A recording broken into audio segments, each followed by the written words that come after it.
Red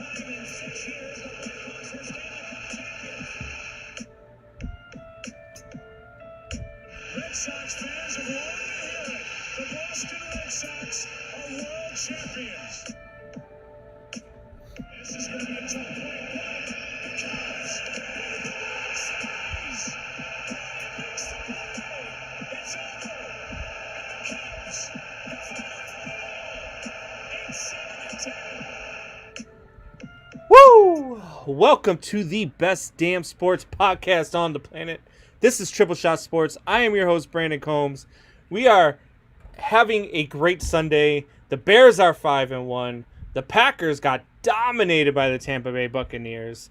Twist is absolutely out of their mind, and they're probably going to have the Colts back in the top 10.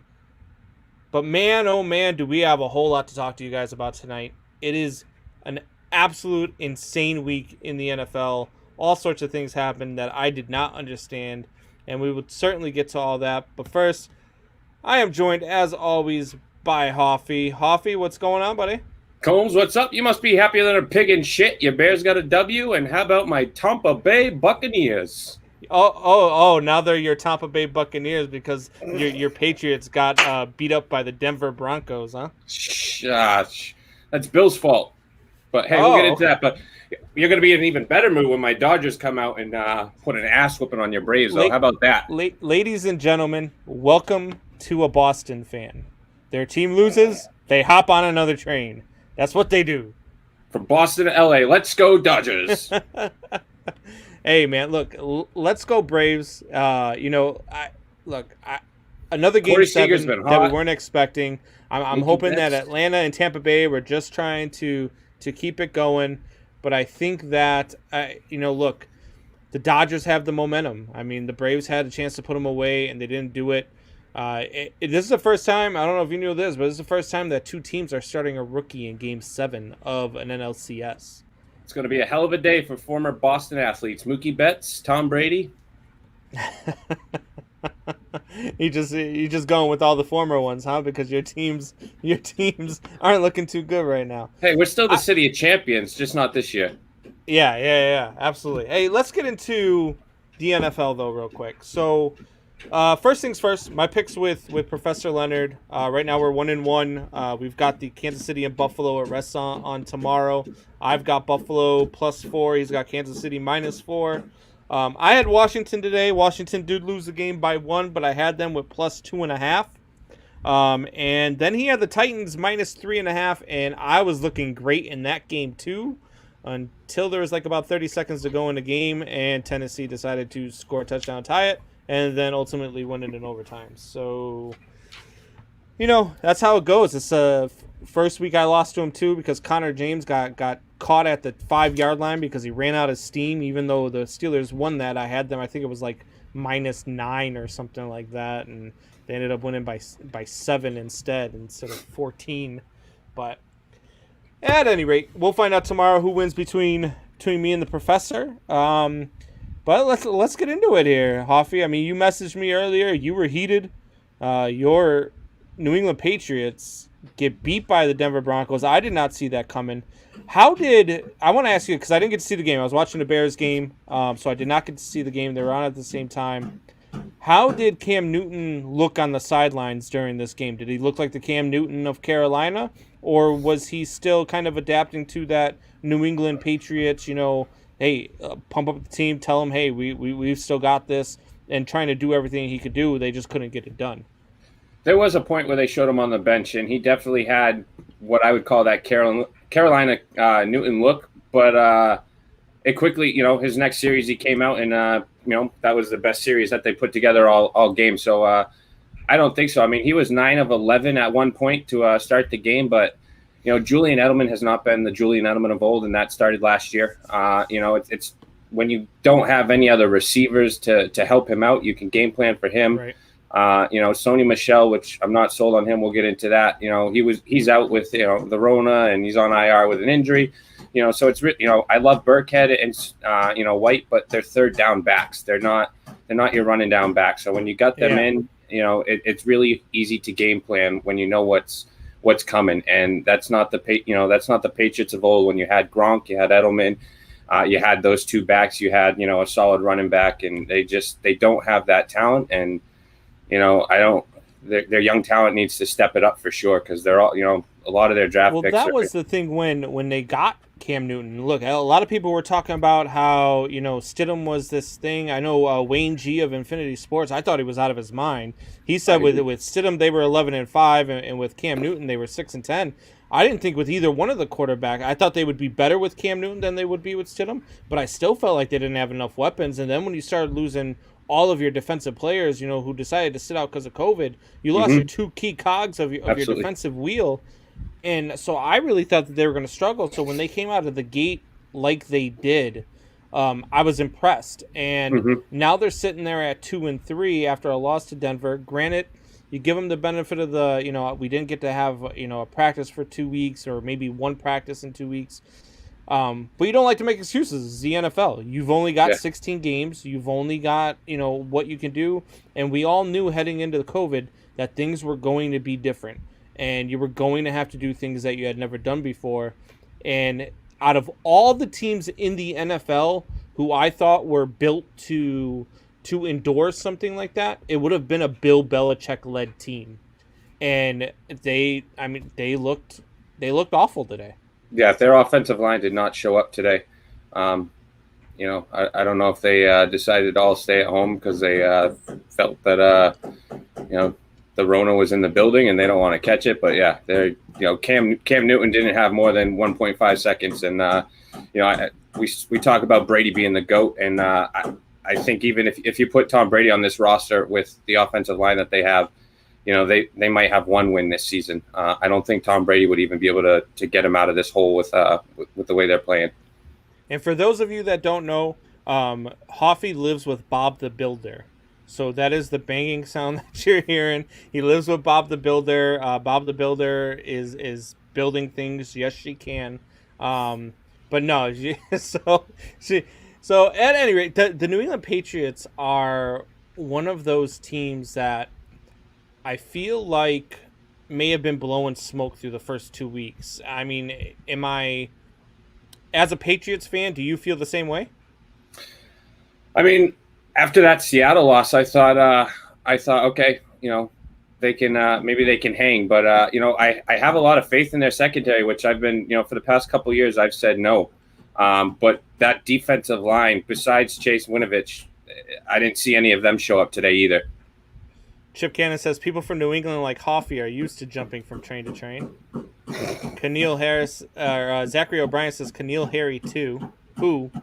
Exactly. And he says Metcalf was on the board. Thank you. When Harry was Belichick effed up. Yep. They have a depleted line and haven't practiced in 2 weeks and still could have won. Not worried. I think that you should be worried. I really do, Zach. And look, I'm not a Patriots guy. I've never been a fan. I can't wait to see the times where they're 6-10 or 5-11 and have to deal with that again. I think that they're overdue for that. And I just think that right now, especially with Cam Newton showed you over the years that when the chips are down, he can't do the things that you need him to do as a leader and as a quarterback to bring you back from that. It shows that you are trying to, Cam Newton is the guy who needs weapons around him, and you don't have those weapons around him right now. He doesn't have weapons. He's got Edelman, but if you take Edelman out of the game, they don't have much that scares you. Yeah, and so if you're a New England Patriots fan right now, I'd be really scared. I would. Yeah, he definitely makes Bird and Harry better, but not enough to where I'm willing to put them into the playoffs and say, hey, I look at him, I look at them the same as last year. If they make it there, they're going to be in the first round. They're going to be done. Yeah, I mean, and I don't think they even make it at this point. I don't even blame you for that take. I mean, you look at the Dolphins who won again.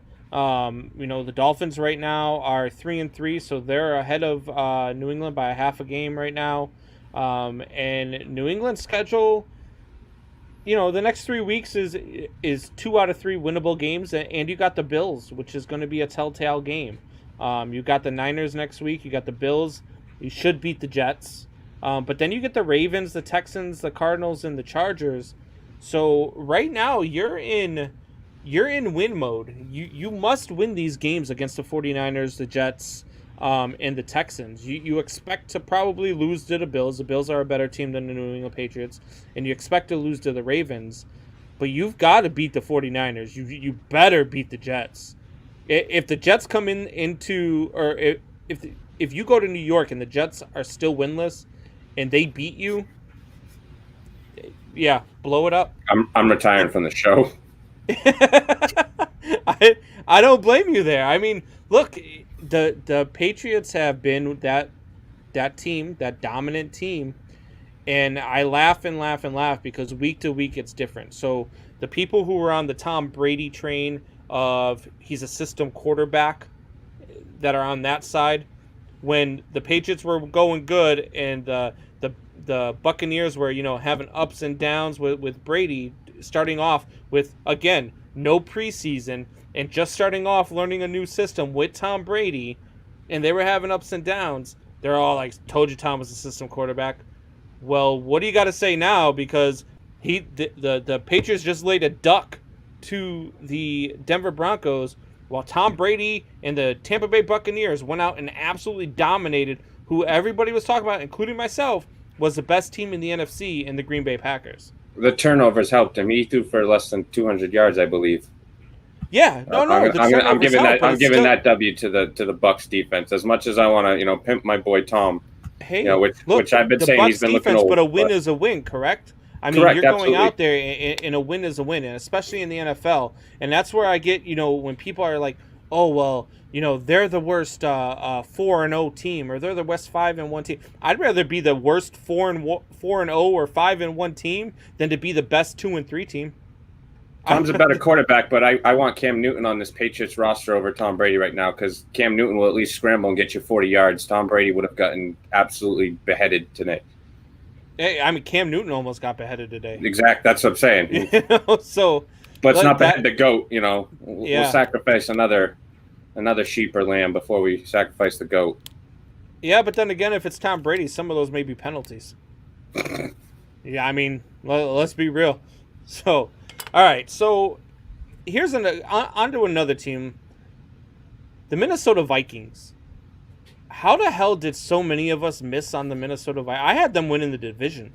I had them being as the best team in the NFC North. I had them and the Bears both at 11-5. And by the way, for all you suckers who told me that I was way off and the Bears were no better than a 5-11 or 6-10 team, my D. How about that? Because I'm telling you right now, the Bears are 5-1, and they're going to finish the season at about 11-5, like I said from the beginning. So twist, Matt Benz, Mike Reeves, you put your Colts back into your top 10 if you want to. Put them back in there if you want to, and leave the Bears out. Keep leaving them out. I don't care, because you know what? I'll take them out of your top 10 and into the NFL's top 10, because this team is for real. This team is going to compete for an NFC North title, and this defense is for real. But the Minnesota Vikings are not for real. And the Bears aren't even top 15.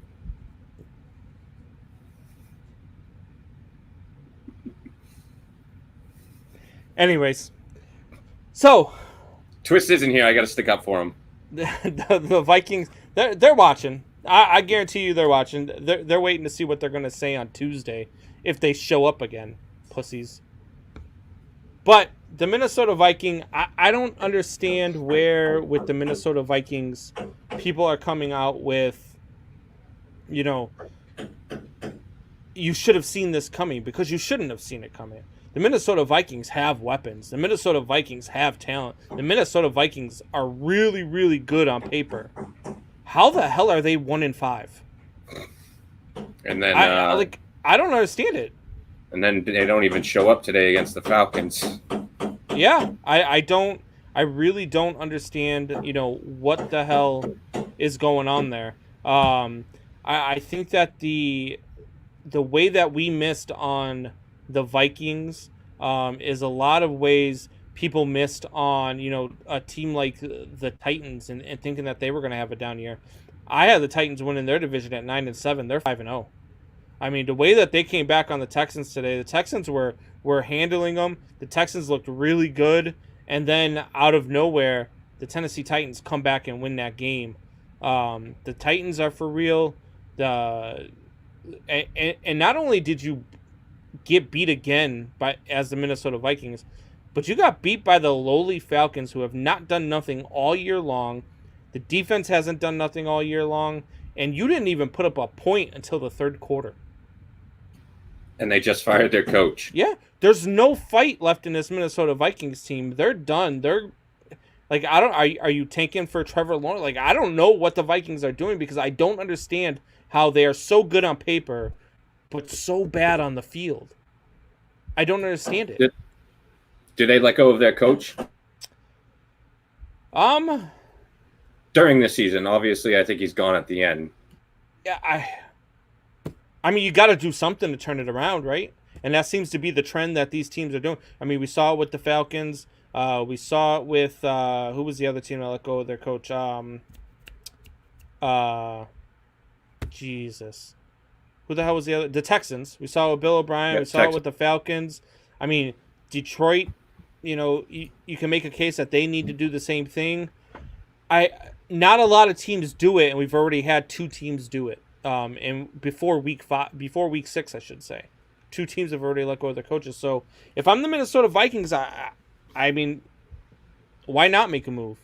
It's not going to hurt. They're obviously not doing well with him, and they've got the talent to be doing well. Like, I really do not understand their 1-5 start at all.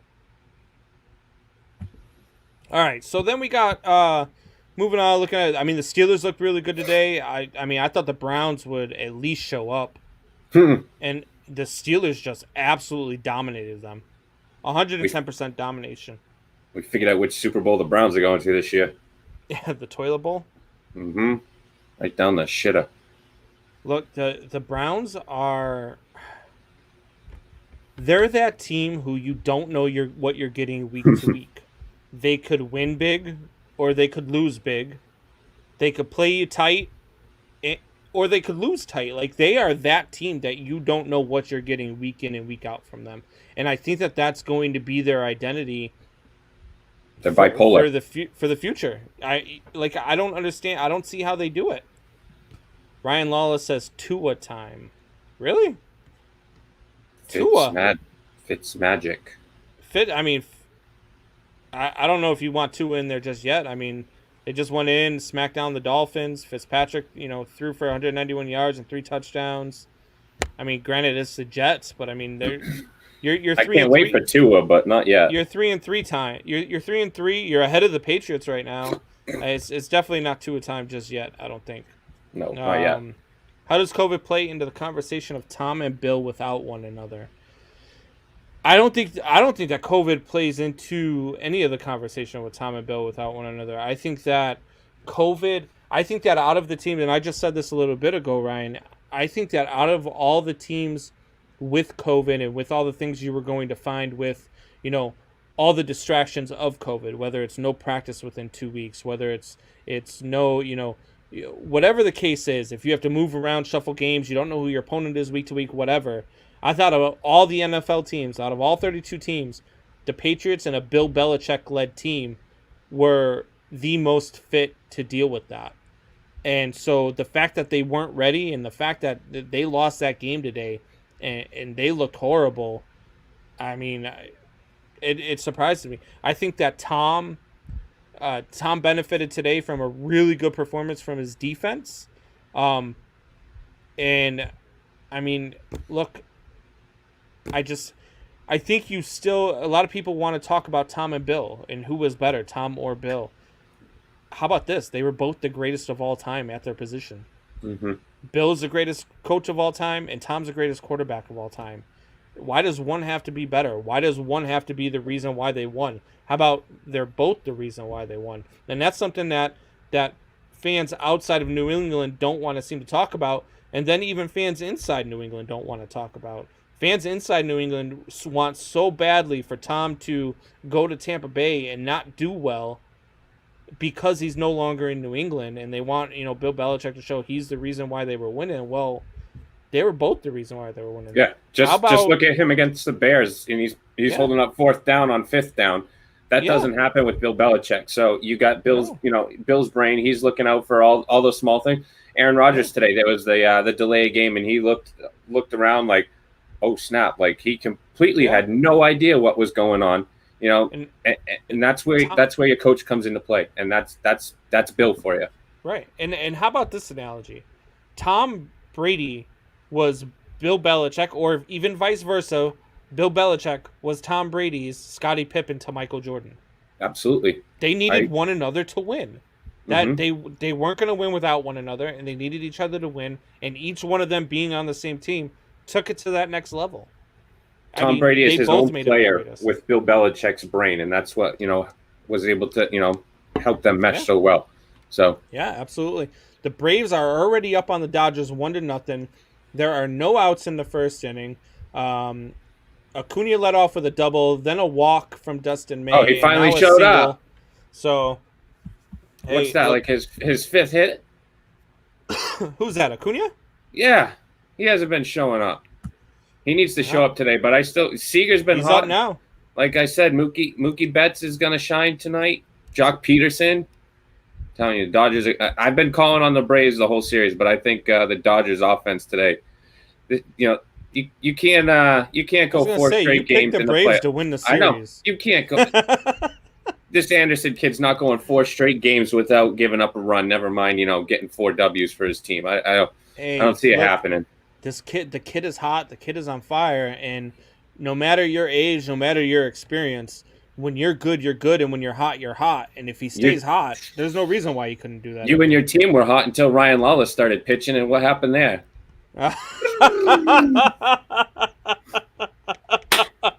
So it all changes in half a second. We're both getting texted after the show. You know that, right? Oh, I got it the other day. That wasn't even me. It was you. I know. I got it too. He texted me too. I got to watch out though, because we're gonna have to find a new racing car to sponsor. Yeah, I was gonna say I'm gonna have to find a new hood for my team.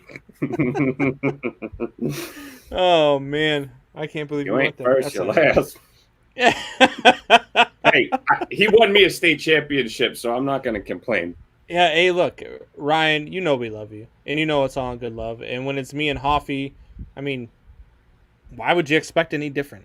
I mean, and Amy, I got a pair of cleats coming your way too. Oh, you said cleats. Okay. Oh yeah, I got a pair of autographed cleats going her way that she can clean for me. Oh. Look, I'll tell you right now, I will talk shit about Ryan. I will go with you on all the talking shit about Ryan, but I am not dancing with the devil and talking shit about Amy Lawless. I'll take it. Nope. Oh, she ain't. I'll fuck around. She'll be knocking on the damn door. See these gloves right here? Yeah, they're on. Yeah, all right. I got $50 on Amy. I'll call up Anthony and Austin. Hey, handle the light work for me. Oh boy.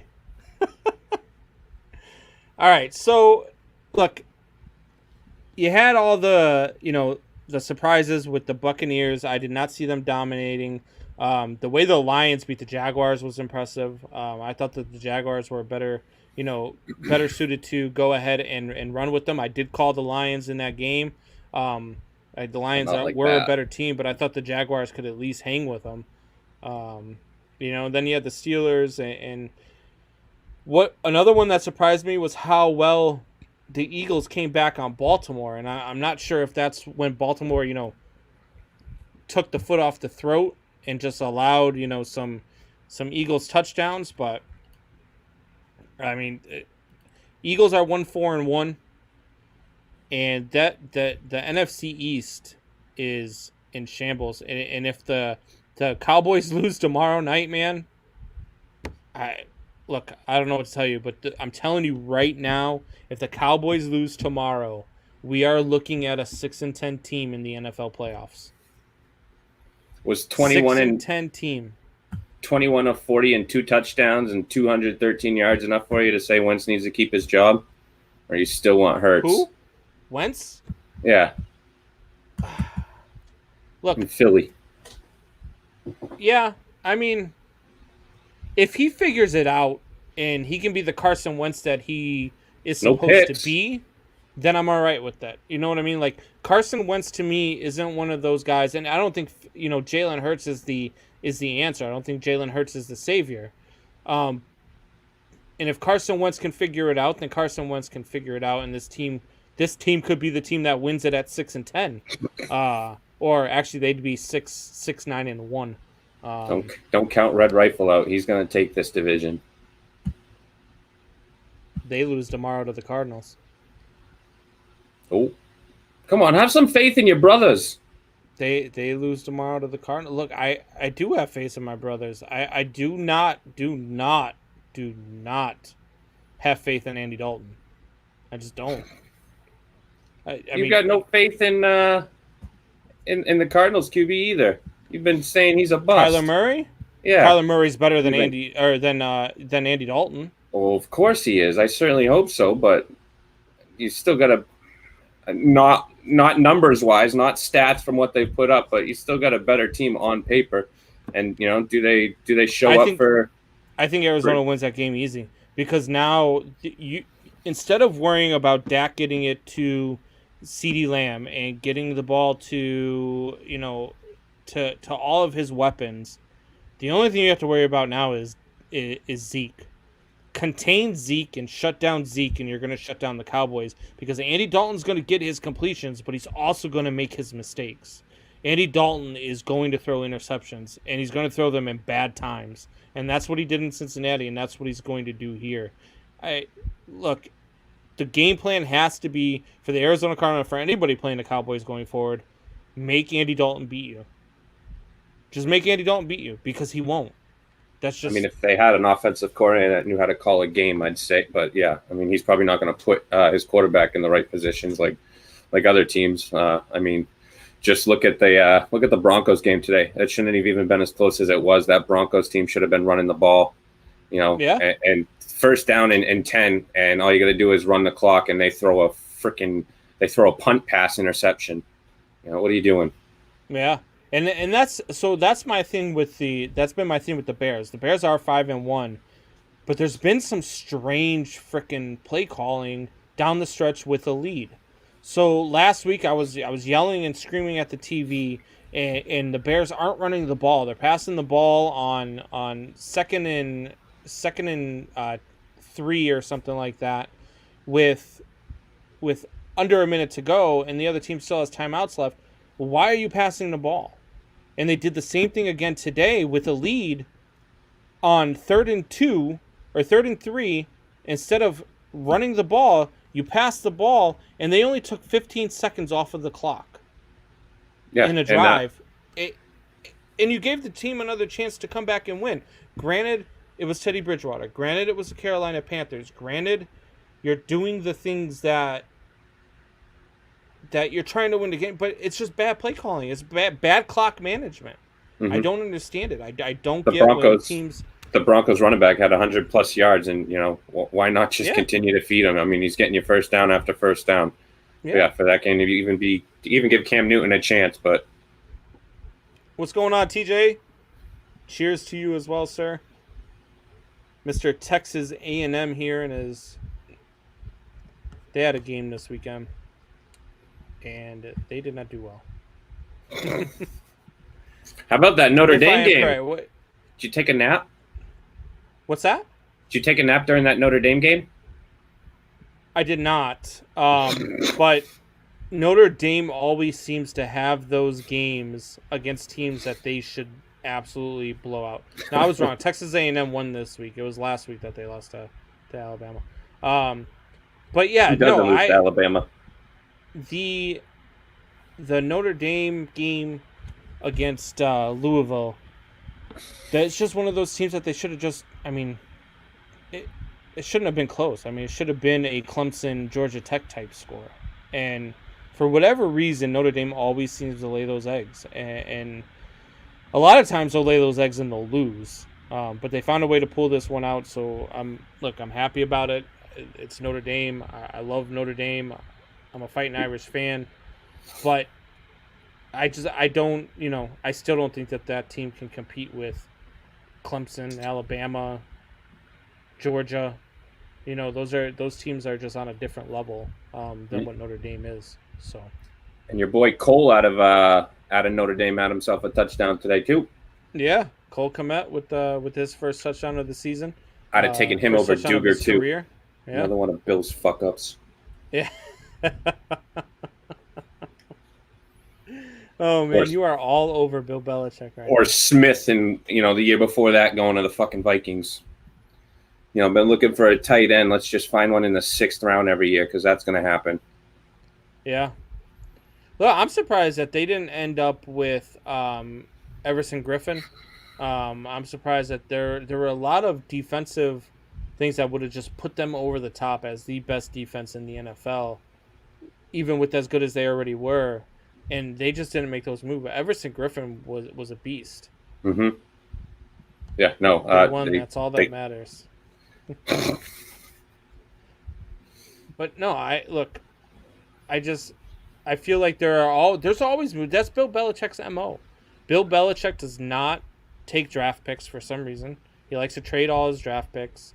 He'll trade all of his first rounds for 4th and 5th rounders and a player here and there. That's what he's done his entire career. That's what he's done the entire time. Are you going to take high? Are you happier with high honors with A's and A minuses, or would you rather honor roll with all A pluses and a B plus? I'm happy with 6 Super Bowls in 20 years. Yeah, but I mean, you got to be able to draft. You can got to be able to replenish the talent that you're going to lose. Yeah, but I mean, look, this is where you show your New England fan spoiled fandom is when because I think we should win every year. What fan doesn't think we should win every year? In 20 years, and I'm sitting here as a Bears fan and haven't seen one since '85. Yeah. Yeah. Let's not talk about that one either. You prick. Yeah. I mean, why not? I mean, 46-10. I can't. Who did we beat in that one? Can't remember. Go fuck yourself. You probably don't remember because you probably didn't even see it. Just like you haven't seen Michael Jordan. 46-10. Oh yeah, we beat that. We beat that. You too busy opening up the refrigerator for your father. Oh man, look, I was too busy. Probably yourself. That as a Bears fan, that Super Bowl pissed a lot of us off because of the way that they handled the Walter Payton not getting in the end zone and handing the ball off to Refrigerator Perry at the 1-yard line. My father still talks about that. What and he's a Pats fan. Man. That's the one thing, the one black mark on Coach Ditka, and I don't know if they maybe him and Peyton just behind scenes didn't get along. Maybe they had a fight that day. Maybe he had money on it that Walter Payton didn't get in the end zone that day. I don't his wife. know. Yeah, I mean he must have, or his sister or something, right? Like that in the whole Lakes region. He walked in the room and Peyton had his daughter bent over. Like, I don't know what the hell the case was, but whatever the case was, giving the ball to Refrigerator Perry on the 1-yard line and not letting Walter Payton get in the end zone in the Super Bowl, it's just the one thing I've never forgiven Ditka for. I love Ditka. I love Coach Ditka, and I'll always love Coach Ditka, but that's the one thing I'll never, ever forgive that man for. All right, so we're going to take a quick break, and when we get back, we are going to talk some Major League Baseball. Again, the Dodgers and Braves are fighting it out right now. Mookie Betts led off with a single. Told you, he's coming out to play. Seager just moved him over to second, so there's a runner on second with 1 out, and they're looking at the play right now to see if they want to review it. So we will be right back, and Anthony chimes in and says Raiders are going to whoop that Bucks ass. Get the hell out of here, Anthony. What are you smoking today? I mean, did you see what the Bucks did to Green Bay today? I mean, I don't know. And how did the Raiders do against the Patriots? Was how the Bucks looked against the Bears versus how they looked against the Packers were two totally different teams. That's what happens when you give completely Tom different Brady all teams. day. And that's why he wasn't. That's why he couldn't. Our year wasn't successful last year, and it's not going to be good this year. No offensive line. So is the Bears' defense better than Green Bay's defense then? Their front, absolutely. I mean, but then again, you put Khalil Mack with a bunch of junior high school kids, and they probably still have a chance. I mean, yeah, but not just Khalil Mack. A lot of people forget they have Robert Quinn there too. You got Akeem Hicks. I'm just saying, all you need is Mack. You got Robert Quinn on one end, and you got Mack on the other end, and then you're lining up. What they started doing was they lined up, and they started it last week against the Bucks. They lined up Mack next to Akeem Hicks. Man, that's a tough assignment for one side. And your linebacking corps is. Oh yeah, I'd kill for that. But that's what the Bears have always been. The Yeah. Bears have always been that. The Bears have always been a team that scores enough to win because their defense stops the opponents from getting in the end zone. The Bears have been built that way the entire time. The Bears have been a team in the NFL. That's what the Bears have done. They've never had a quarterback ever. The best quarterback the Bears ever had. The best quarterback the Bears ever had was Jay Cutler. And that's telling you something. Jay Cutler holds all of our passing records. Cutler. That's what happens when you throw it 60 times a game. Hey, we're gonna run a pitch here. Okay, go deep. Yeah. Yeah. And so that's when people start saying, oh, well, I was talking to the boys from Twist today. I said, Benzie, if the Bears aren't in your top 10 this week, I'm going to annihilate you. And that's when. Do you have a backup computer? Reeves came back at me with worst 5-1 team in NFL history. Look, I'd rather be a 5-1 team than be your Minnesota Vikings at 1-5. I'd rather be the worst 1-5, worst 5-1 team than the best 1-5 team. Tied for first place. Yeah. So what? It doesn't matter. Look, the way winning the game is what matters. How you win does not matter. A win is a win, especially in the NFL. And the way the Bears are winning is the way the Bears are going to have to win. They have no choice. That's the way the Bears have to win. That's the way they've always had to win. So you can sit there and you can say, yeah, they're 5-1, but they should have lost this one or they should have lost that one. Well, yeah, but they didn't. They still won the games that they should have won. But we saw this from the 49ers last year, and then Patty Mahomes took care of them. So if your Bears, if the Bears make it to the Super Bowl and lose, it's a successful season. Oh, if the Bears make it to the Super Bowl and lose, it's a successful season. I get it, but I'm just saying, do you seriously put your defense against Pat Mahomes and think that they have a chance? Yeah, absolutely. That Bears defense is very good. Kyle Fuller is probably the most underrated cornerback in the league. Jackson. I wish the Patriots got him 4 years ago when they had the chance. Eddie Jackson is a beast. That Bears, the middle linebackers are very good. The Bears are very, very good at defense, and I feel like they can stop just about anybody. We're going to see it later on in the year. I mean, the Bears do not have an easy schedule by any stretch of the imagination. I know we still have to play the Saints, even though the Saints haven't looked like the Saints of old, the Saints that we're used to. But we've got the Rams on Monday Night Football next week. Then we get the Saints, the Titans, and then we get the Vikings and the Packers. So it's not an easy stretch. But if you go through this stretch and you beat the Rams, which I'm telling you right now, the Bears should beat the Rams. The Bears are a better football team than the Los Angeles Rams. They should, but they won't. The Saints will be a test, and the Titans will be a test. And the way the Vikings are playing, me, you, and 5 of our friends could go out there and beat the Vikings because they're just not playing good football right now. Careful, your Bears just went from 10 to number 20 in Twist power rankings. I didn't hear what you just said. Siri took over as usual. I don't know what the hell's going on right now. I said you better be careful. The Bears are going to go from 10 to 15 in the power rankings. Keep talking shit about the Vikings. Yeah, fuck the Vikings, and to hell with Matt Benz and his top 10. I hope his new bride, his beautiful new bride, I hope she locks the liquor cabinet before breakfast the day that he comes up with his top 10. All right, guys, so we are going to take a quick break. We will be back here relatively shortly. Listen to some Mises, and we will be back in just a few moments.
All right, we are back. That was my boy Meezus, man. Ride with the Roof Off. That boy gets me pumped up with his music. All sorts of stuff going on. All right, so last night, and it's too bad Jay's not here because I think that's why he didn't show up tonight. I think he is very, very upset about his Houston Astros and the fact that we were right and the Houston Astros are not in the World Series. And Dansby Swanson just went deep, upper deck, 2-0 Braves. Yeah, they squandered that first inning opportunity. They did. But I'm telling you that their offense is going to put up another big number. Tampa Bay, yeah. Well, I don't know, man. Look, Atlanta's you squandered an opportunity, and now you give their starter a chance to recoup. And he's shown how good he is so far in the playoffs. And if you let him settle in, you didn't capitalize. And we all know, especially in baseball, you start leaving runners in scoring position, you start not capitalizing on a pitcher who's struggling, especially early, it doesn't usually end up well for you. It just doesn't. I still got faith in Mookie Betts and Bellinger, Seager, Jock Peterson. I secretly think that you wanted a Dodgers-Astros World Series all of a sudden. Even Muncy, and I fucking can't stand him. He's going to have a game today, too. Fucking clown piece. All right, so Tampa Bay last night goes out and beats Houston in Game 7. They name, I can't even pronounce his name, Azarena or Arazarena, however you pronounce his last name, was just unbelievable in this series. 4 home runs. I think he hit over 400. Just unbelievable all series long. And the Tampa Bay Rays, to me, and I said this heading into the playoffs, they were the best team in baseball all year long, and they're still the best team in baseball, regardless of almost squandering a 3-0 lead. They didn't squander the 3-0 lead. They went out and got it done in Game 7. Are they going to dominate the playoffs? Are they going to dominate the World Series? Are they going to be the favorites in the World Series? No, I think. Regardless of who wins? No, I think. I keep talking about the Dodgers, but now I'm going to contradict myself. Well, say Dodgers or Braves. If the Dodgers get there, I think it's going to be as similar to this series, where they're going to lose their games for not scoring their runs, but they're going to win their games and they're going to put up big runs. I know that this Tampa Bay Rays pitching staff is probably even better than the Braves and the other pitching staff that the and Dodgers it's not have gone just against. They're good, but they're good and they're deep. Yeah. They are so deep at pitching. Well, the Braves have a bunch of, they're pretty deep as well. But I think, the Braves match up pretty decent pitching-wise. I think that, I give them a chance. I think the Dodgers, I think they go to 7 games. I think they get them 3 games with their offense, but that's the most I give them. I think they come up short again this year if they make it. So do you attribute, and I was thinking about this last night, like what is causing the fact of these teams who are really good, like the Rays and the Braves are, to squander these leads in the series? Are the Astros and the Dodgers just that good that you couldn't just put them away and their backs against the wall? Or is it the fact that you're playing night in and night out? There's no off days in between games like a normal 7-game series. So you can't set up your pitching staff the way you normally would in a 7-game series. You're not going to have your pitcher go game 1, game 4, and game 7 because you're not going to bring them back on 2 days rest twice. So That do and you you're feel allowing like that attributes more, or is it the fact that the Astros and the Dodgers are really good? I think it's both. I mean, you are professional athletes. I think a lot of it's going to attribute to the hometown, the crowd. I know that people, players are probably going to say like, it doesn't matter to them. But I think we're foolish to say that, me as a homer, a Boston fan base doesn't make the difference at a Boston Red Sox game or a Yankees team in the playoffs does, at Yankees, it's a much different environment. Everything's a complete different story. But, yeah, you're allowing, the players that get hot to continue that because they're playing game in and game, night in and night out, compared to, other seasons past where you have the games off in between. And, you're allowing the pitching staff such as the Braves and the Rays to every night, just instead of throwing a bullpen, they're just going in and throwing their 1 inning and such. And it's all just a routine to them now. So I feel like in the National League Series, I feel like it's the Dodgers were just that good, and they weren't going to go away quietly, and they've been able to climb back into this series. In the American League, and I know people are going to say, oh, it's just because you hate the Astros, you haven't wanted them to win, and you're just an Astros hater. But I feel like that is the reason why Tampa Bay didn't put away Houston, was because they couldn't do the lining up the pitching staff. They couldn't do the things that they needed to do to put Houston away. Houston was not that good. This is a team that we're talking about that hit 240 during the regular season. I mean, 240 as a team is what they hit. They finished 2 games under 500. They just weren't that good. And then, Carlos Correa did some magical things. You had Altuve who hit pretty well in the playoffs. Yeah, Altuve hit 462. Brantley was 346, but and then Diaz off the bench was 417. But everybody else continued their 2020 numbers of Springer 233, 259 for Correa. So yeah, they're but at the same time, when I hate the Astros and such, but you do have Springer, Altuve, Brantley, Correa, Bregman. Right. There's Correa hit 362 in the playoffs. Altuve hit 375. Brantley hit 346. Diaz hit 353. But yeah, you're right. I mean, after that, you had George Springer hitting 263. Bregman hit 220. You had Gurriel hit 114. Reddick hit 194. Maldonado hit 171, which you don't. Maldonado's in there because he's a defensive catcher. He might be one of the top 5 defensive catchers in the game. Very underrated defensive catcher, but he can't hit a lick. I mean, he just can't. He's never been able to really hit, so you don't expect him to hit. But the other guys you do, you expect a Gurriel to be able to hit, and to hit 114 in the postseason, it's just abysmal. And I don't know if they were lacking because they didn't have any garbage cans this time around. I don't know if they were lacking because they didn't have any buzzers this time around, but they were certainly lacking. And did the 60-game season take its toll because it was a 60-game season? Do you feel like that played a big part into the struggles of a lot of guys? Because it wasn't just the Astros that struggled. I mean, let's be clear. You had, even on the Cubs, you had Javi Baez hit in the low 200s. You had Chris Bryant hit in the low 200s. Anthony Rizzo hit in the low 200s.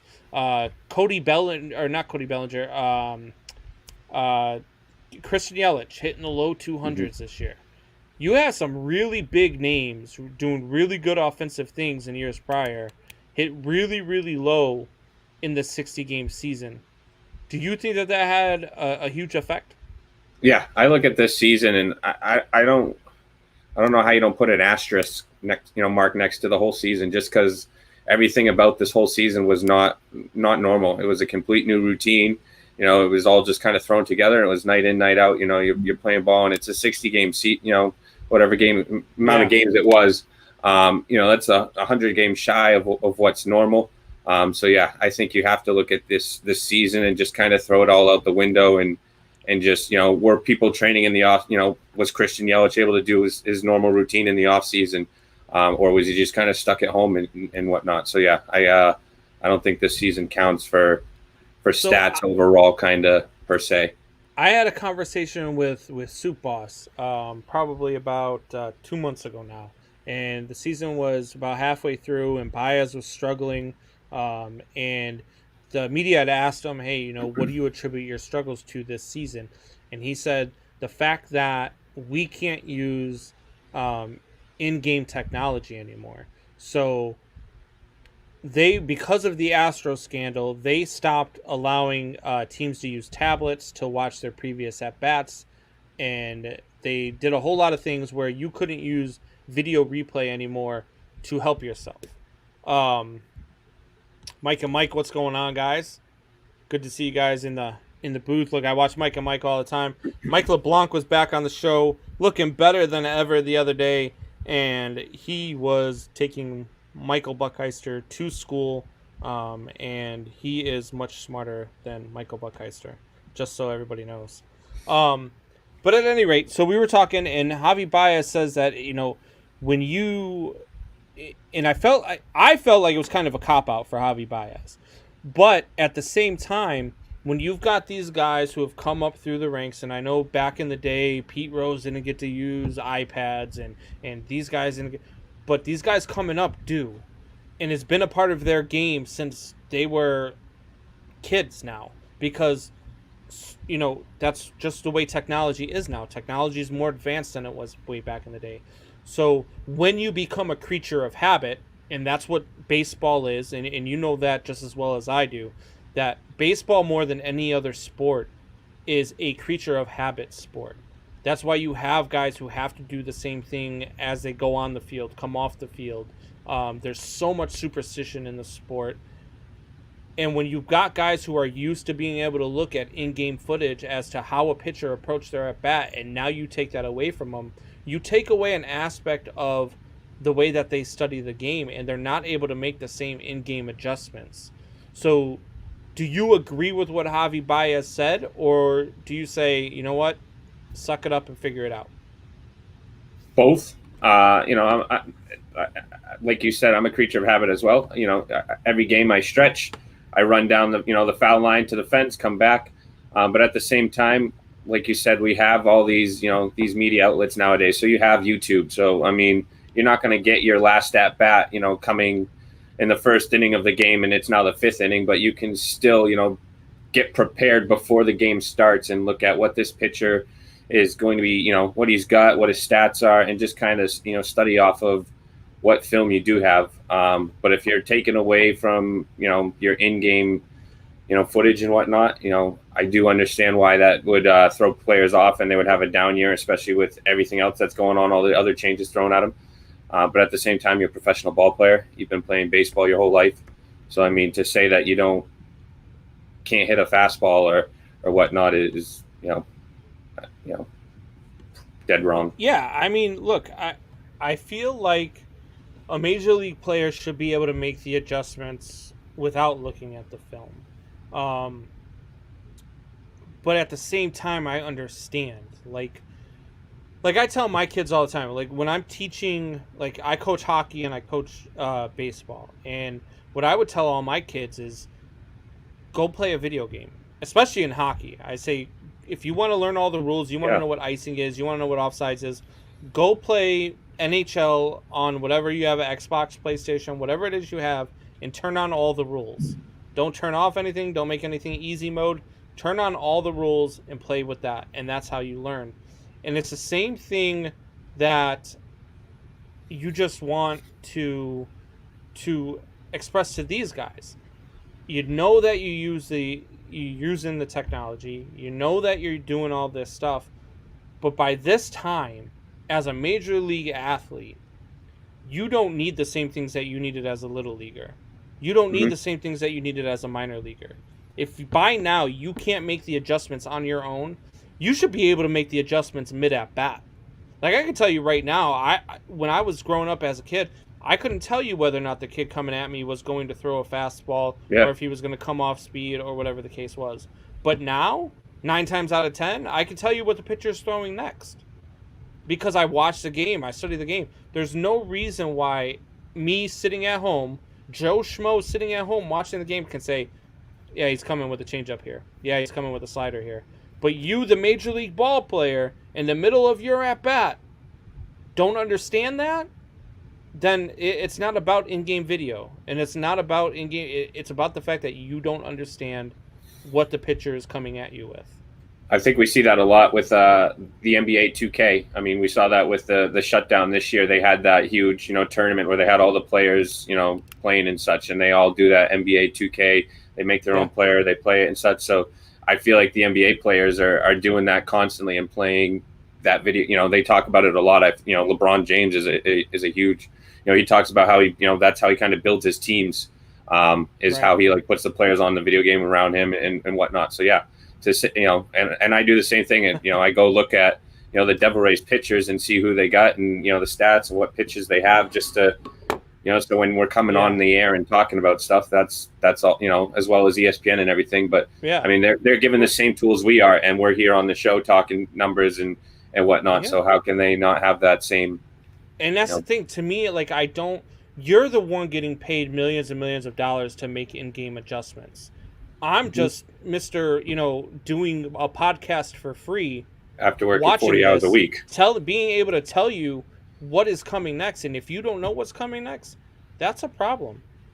Strikeout Beer, what's up, Combs? Sorry I'm late. What's going on, boys? Strikeout Beer, check those guys out.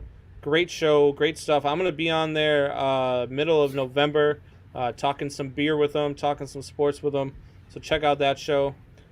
That's a great question. Oh, so Combs, why are you a Cubs fan instead of a White Sox fan? Just asking. All right, so funny story. So I grew up on the south side of Chicago. I grew up probably about, I'd say, 2.5 miles from Comiskey Park, where the White Sox played. But my grandfather was a huge part of my life.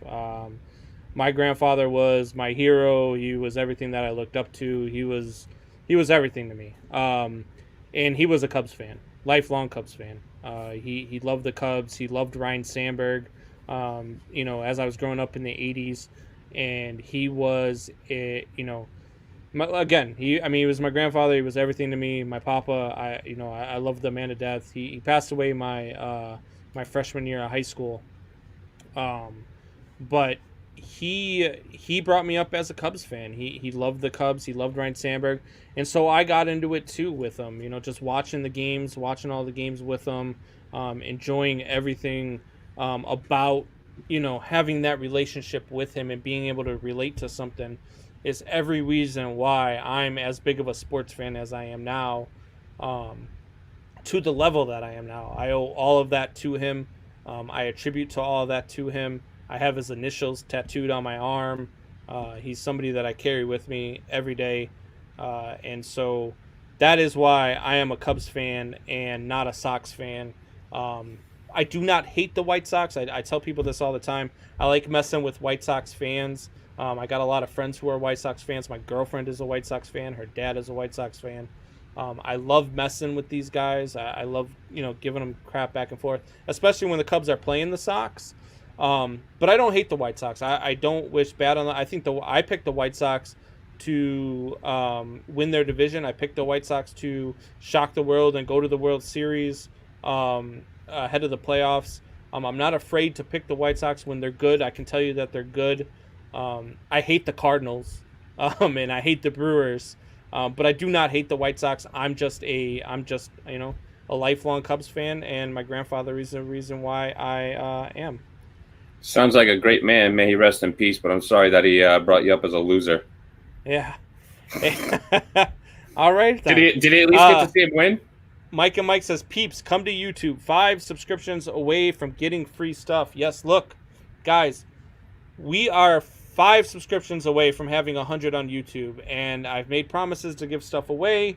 We've still got 3 items left in the hat. If we are at 100 before we get to the end of this show, I will pull out those 3 things, and I've even got another piece that I'm willing to give away, and I'll bump it up to 4 if we do it tonight by the end of the show. So people smash the button. If you get to subscribe, and if you got some friends, and if you have not subscribed yet, subscribe, because the 100 people that subscribe are going to be entered into a drawing for the prizes that are drawn. I don't care who it is. Hoffy, he's subscribed. Hoffy's in it, even though he's part of the show.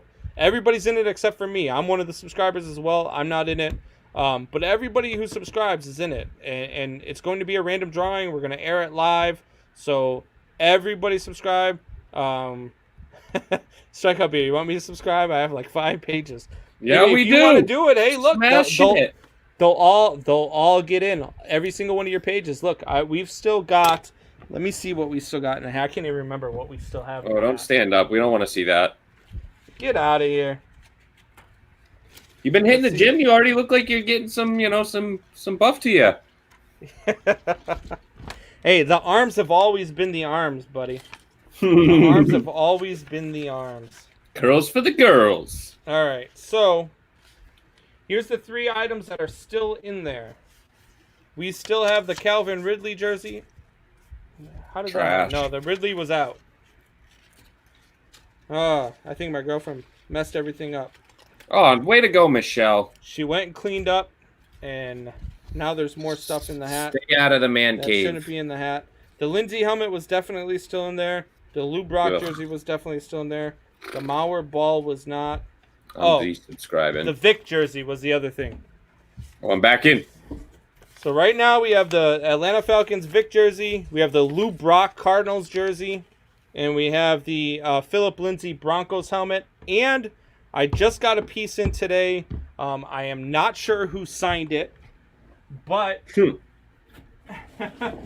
yours truly. I will check it out and figure it out, because it does have the COA, so I can figure out exactly who the signature is. But I just got this beauty in today. This is a speed rep. It is a replica helmet, so you can't wear it, Coffee. But it is an Arizona Cardinals. I believe, if I am correct, this is their rookie middle linebacker that they signed. But I have to double check. And I can do that after the show, so I can verify who it is. But if we are at 100, you just hit 100, bro. Strikeout Beer got it done. Isaiah Simmons. Yeah, that's what it looks like. So 101. I will check. All right, guys. So we're at 101. So we will definitely draw some prizes. If it's the Broncos one, I'm smashing it, and I'm taking a video of it. My girlfriend will be extremely excited to get that Michael Vick jersey out of the house. We are the proud owners of a beautiful pit bull. So ever since that Vick jersey has come into the house, she has yelled at me until I get it out of the house. So she will be happy. Strikeout Beer, congrats, man. You deserve. Hey, guys, look. Strikeout Beer has been huge supporters of Triple Shot Sports ever since we got on the scene. I've done a lot of stuff with Rapid Dave. He does his YouTube where he does Fortnite every day. I'm watching while I'm at work, getting in with him, playing with them guys on Friday nights. And so, I appreciate everything that they've done. Alan and his, his part-time nerd and everything that he does. I love those guys over there, and I will continue to support their stuff. Whether or not they are part of the All Access Sports Network, I will always continue to support them as they have continued to support me and the show. So let's see here. Second and third, no outs. Here we go. 1 practice in 2 weeks. Cut it out, Mike. They still have no offensive line today. And no defensive line. Buck Kaiser says, I'm a realist. They looked bad today, talking about your Pats. They did. Like I said, they have no offensive and defensive line. Chase Winovich is the only defensive lineman, and he's not scaring anybody. He's just, our your cornerbacks can be as amazing as they are, but they can't cover for 20 plus seconds when whoever they're going against has all day to sit in the pocket and throw. I mean, if that was Mahomes or if that was even Lamar Jackson or any other decent quarterback, that could have been an absolutely atrocious game. So the Pats have had one practice. That's a lie. Maybe Cam. Pats got hot and looked good. They looked like a crap team today. Just face it. I'm a Lamar hater. He's trash. Look, the Patriots, and we said this at the beginning of the show, the Patriots are one of those teams who I believe were blowing smoke at the beginning. I believe that they did get hot. I believe they surprised a lot of teams who came out of the gate. Again, this is a season where we did not have a preseason.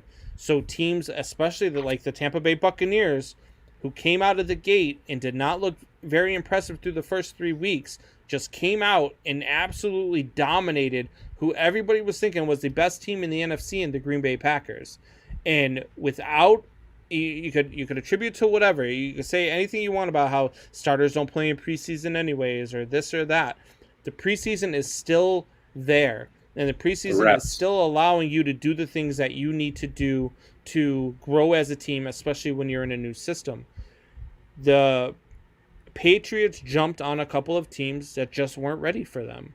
And I feel like the team that you saw today and the team that you saw the 2 weeks ago is more of the Patriots team than you're going to see than you saw against the Seattle Seahawks when they came out and surprised everybody and played close with them. I don't think that the Patriots are that good.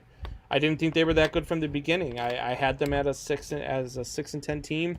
I moved them up a little bit after Cam Newton. I said maybe 9-7, but they're not that good.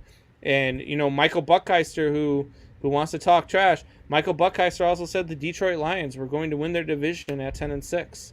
And hey, they look like a Super Bowl caliber team today. Yeah, and who'd they play? Your boy. You've been hyping his train up all season long. I picked Detroit to win that game. I know, but you've still been hyping up the Minshew mania all year. But I have not. My co-host was a Minshew guy. My co-host was the one who was drafting Minshew in the first round of every fantasy. Bullshit. You were fantasy. Always 300 plus yards a game, Hoffy. That was not me. That was not me. I think you're thinking of somebody else. I was not. Look, I like Minshew. I think the guy's funny. I like the episodes. Go back. I like when guys like Ryan Fitzpatrick come at him and say something about his mustache, and he says, "I'll leave my elders to it because they can't grow mustaches, especially the really elders." Like when he talks about stuff I like guys like that. And with all the injuries that have come out, I bet if we have preseason, those don't happen. Look, an ACL is an ACL. I don't think a preseason stops an ACL from blowing out. I think your ACL blows when your ACL goes. Yeah. I've never seen anybody say. I've never heard a doctor once say, "Well, if he had stretched better or if he had played some preseason games, that ACL wouldn't have gone." I've never heard that once in my life. No, we're talking reps and being on the same page and being able to hit your player on a comeback route on a 10-yard comeback route, or is he going to run it 12 yards? And an ACL is about how you get hit, how you land, how you pivot. That's when an ACL goes. That doesn't have anything to do with with practice. It doesn't have anything to do with preseasons. That doesn't have anything to do with anything. I talk shit about our draft picks, and yet Sony Michel and our offensive lineman from 2018 both started this. They're actually the first one. The lineman did not play at all the first season. He was on IR. Sony Michel, started on, I think he missed like the first 3 weeks, and here he is, 2 or 3 years in, and he's still missing every couple weeks. So, and that really hasn't even been from playing it, whether that's practicing or whatnot. But these guys have, had injuries from just before they even start their NFL career, and that's clearly, obviously, hurting them because you can see it today that Harry is not someone that You had DK Metcalf, Deebo Samuel. You had plenty of other wide receivers. He was the second wide receiver taken in the draft, and he's not even top 10 out of that whole entire draft of wide receivers. Right. Yeah. I don't know. I think that What does it say? He keeps going, man. They're going back and forth. I'm pretty sure the Pats have like the most on the COVID-19 opt-out list. Yeah, I mean, not having Hightower and Chung, but that doesn't. That They didn't, still gave up. Hightower and Chung wouldn't They don't have play been offense. able to help you put up more than 12 points today. Yeah, So, they don't play offense. Yeah. We got an ACL. It's safe the last 3 years here. No ACL tears before that. 6 in 2 years. ACL. Oh Jesus, we're gonna go into the freaking... but that's also high school. That's not the NFL. I mean, I'm not sure that ACLs are more of a thing in the pros than they are in high school. We also have when you're younger, man, more you're athletic limber. players. You can stretch more. Hell, when I was younger, man, I could do freaking somersaults. I could do 20 pull-ups when I was in the Marine Corps when I was 18. Now, if I did 2, I'd die. That's just a fact. As you get older, shit starts tearing. I'm nominating you for the 25 push-ups for 25 days suicide prevention thing. I could do 25 push-ups. I could still pull that off. We're gonna see it. All right, I'm down. Let's do it. I'm all about suicide prevention and suicide awareness. They have the most on the COVID list because they don't follow rules. Bill is losing the team. Cam is at hot take. I mean, he did have Stephon Gilmore over for dinner and passed on the Rona. So is Bill losing the team, Hoffy?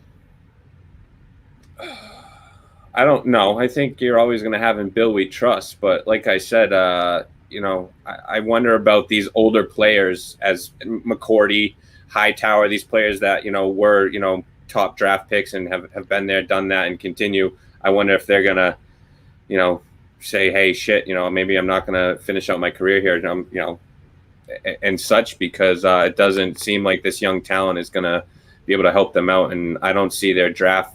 I mean, not their draft, excuse me, their salary cap, dropping anytime soon and allowing them to go out and, fill the holes that they need. I think they're going to have to do that with the draft. So I don't have faith in, in our top picks. Yeah, look, I don't feel like Bill's losing the team. I don't feel like Bill Belichick will ever lose any team that he ever has. I just feel like there's just not enough talent. I mean, at some point you have to have talent to win. Mm-hmm. And the New England Patriots just don't have that right now. I don't even think Edelman's Edelman anymore. No, and Edelman's not Edelman. Cam Newton's not, the greatest quarterback to ever play the game.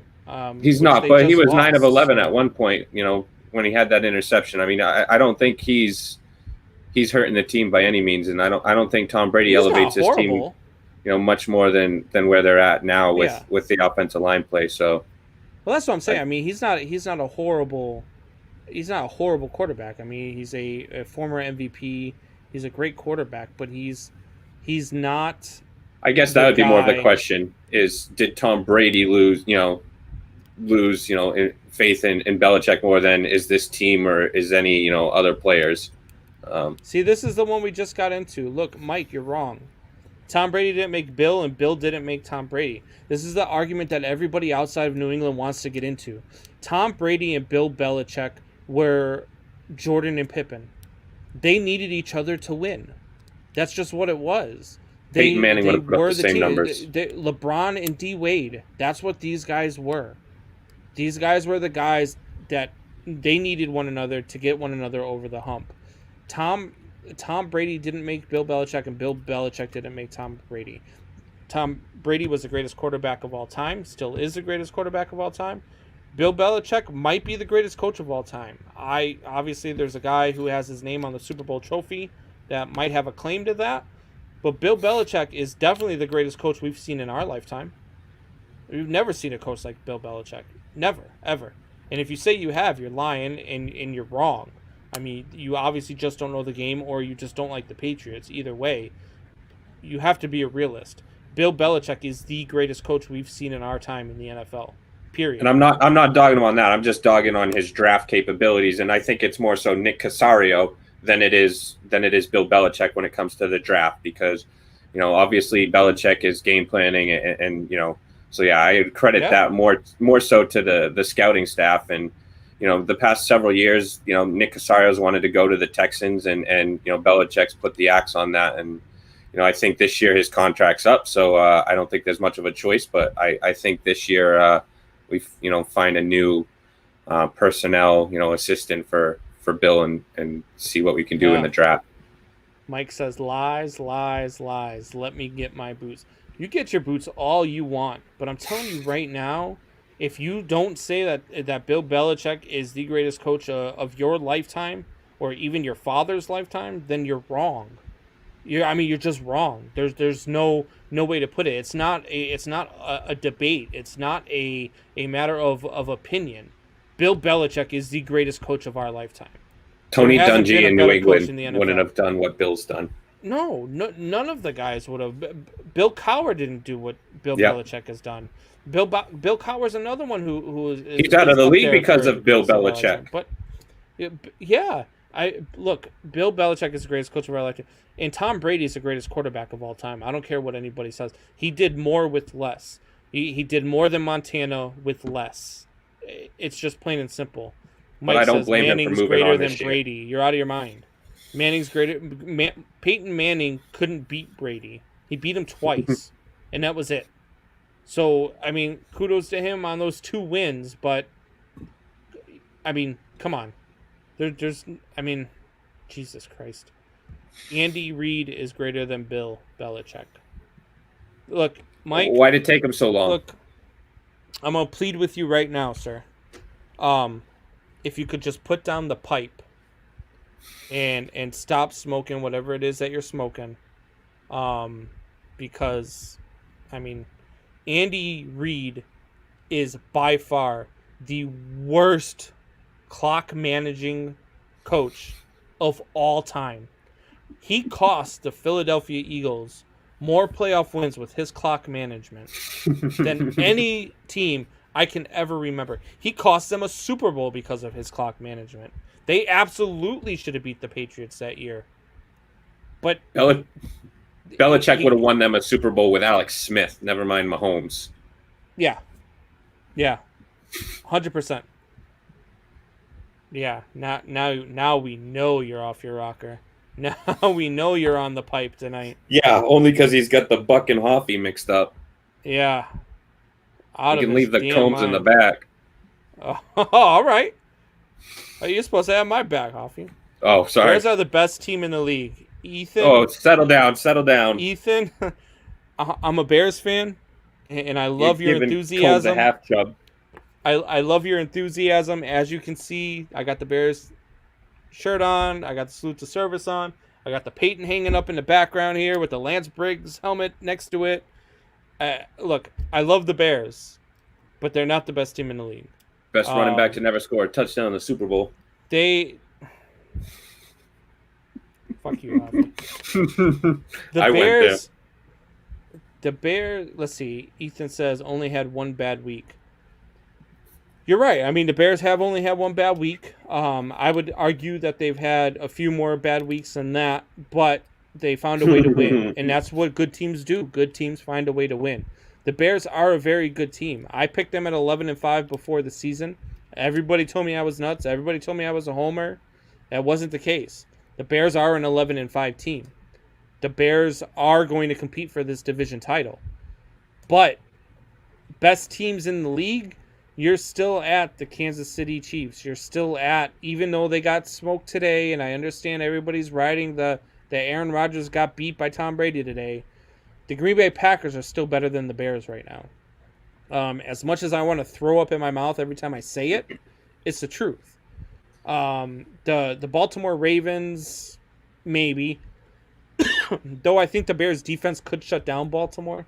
And I think I think the Bears defense can play with any team in the league. Yeah, I'd like to see the Bears against the Packers after today because Aaron Rodgers was. Well, you're going to see it in a couple weeks. We got Green Bay in about 3 to 4 weeks. You ain't got to wait long. The Bears do have some good games in between now and then, too. When he played them the last game, is that the last game of the season, too? Is that like a Week 17? Yeah. That's a Week 17 game, too. So, look, the Bears are better than everybody gave them credit for. Michael Buckheister said they were a 5-11 team. The guys, when I went on to do my predictions for the for the NFC North, and I had the Bears at 11-5, and had them, competing for the division title. They told me I was absolutely insane. They all had the Detroit Lions coming up and winning that division. So the Bears are better than people give them credit for. People forget that this was a 12-4 team just 2 short years ago. Okay, with Mitch still Trubisky. That same defense. Mitch Trubisky absolutely murdered this team last year. Last year, Mitch Trubisky on his own cost them 4 wins, and they were 8-8. So again, without Mitch Trubisky, with a decent quarterback last year, they don't even need a good quarterback. They needed a decent quarterback, which is what they've got in Nick Foles. I didn't like some of the mistakes Nick Foles made today, because Nick Foles made some stupid errors today. He had that one interception where he was scrambling, and instead of throwing the ball away, he just hucked it up into the air, and it got picked off. Just a stupid decision by Nick Foles. You don't see that a lot. And Nick Foles won't make that same mistake again. I have more faith in Nick Foles than I do in Trubisky. You just need a game manager. The Bears are going to beat the Rams on Monday night. The Bears have a chance to beat the Saints. The Bears, it's going to come down to the Bears and the Packers.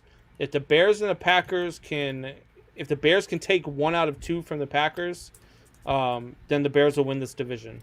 And Mike, you can keep going off in your next. Ethan Bender, where do they finish? I think it depends if they can beat the Packers. They will. They will lose 3 of the next 5. What is he smoking? Because I want some of that. You are that. out of your mind. They're going to beat the Rams. They might even beat the Saints. The Saints have not been very good all year long. They might beat the Saints. The Titans is a good one. We just went through the schedule just a little bit ago, but let's go through it again real quick since it's going on in the chat. Jesus. They're gonna beat the Rams on Monday night. They have a chance to beat the Saints. That's gonna be a good game. But then they get the Titans in Tennessee. That's gonna be a tough one. That's gonna be one that they probably should lose and probably will lose. They're gonna beat the Vikings, and then they get the Packers. So over your next 1, 2, 3, 4, 5. I have them winning 1, 2, 3, maybe 4 of them. So they're going to lose 2 out of the next 5, 1 or 2. Michael Buckheiser, I don't know.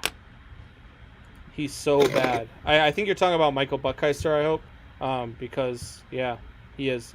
He's pretty bad. Smoking the Wheaties. This is a joke, right? No. What was a joke was your prediction for the Detroit Lions to go 6-10 and the Bears to go 5-11. So what you're telling me is for the Bears to be a 5-11 team, they're going to lose out. That's what's a joke. You're out of your damn mind. I could see it if they go with Mitch Trubisky. 3 losses the next 3.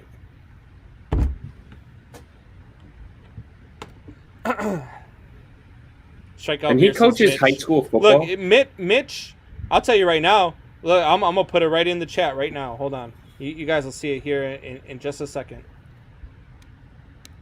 Put it right in the chat for everybody to see. Nobody wants to see your... Never mind.